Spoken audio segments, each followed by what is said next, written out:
బాపు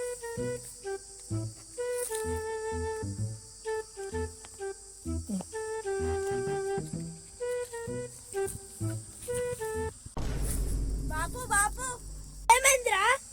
ఏం చేస్తున్నావే? ఈ వరి కోయలు ఎందుకు గల పెడుతున్నావు? ఏమైందిరా? వరి కోత అయిపోయింది అనరా? ఈ వరి కోతలు కాల పెడతారా? పెడితే దున్నడానికి ఈజీ అవుతుందిరా, కూడా తక్కువ టైంలో అయిపోతుందిరా. బాపు, ఈ వరి కోయలను కాలబెడితే నేలకు ఆకాశానికి చాలా నష్టం కలుగుతుంది.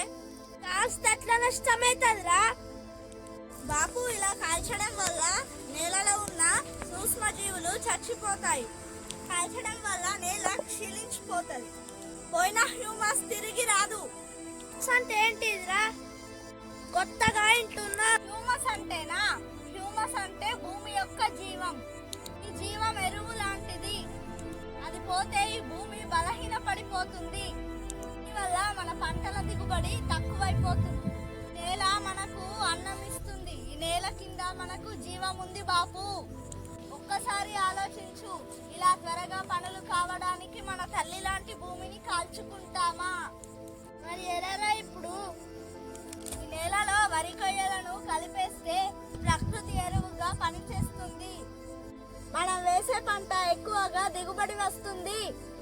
నువ్వు నా కళ్ళు తెరిపించావురా. నేలకు నేను చేసిన తప్పుని సరిదిద్దుకుంటా. మన తల్లిని మనమే కాల్చితే భవిష్యత్తు ఎలా మిగులుతుంది? ఈ వరి కొయ్యలను తగలబెట్టకండి. భూమిని బలంగా ఉంచండి. పంటలను పుష్కలంగా పండించండి. ప్రతి ఒక్క రైతు ఈ విషయాన్ని ఆలోచించండి. ఇది భూమి కథ కాదు, ఇది మన కథ. తాగేది, తినేది, పండించేది అంతా ఈ నేల వల్లే కదా. ఒక్కసారి ఆలోచించండి.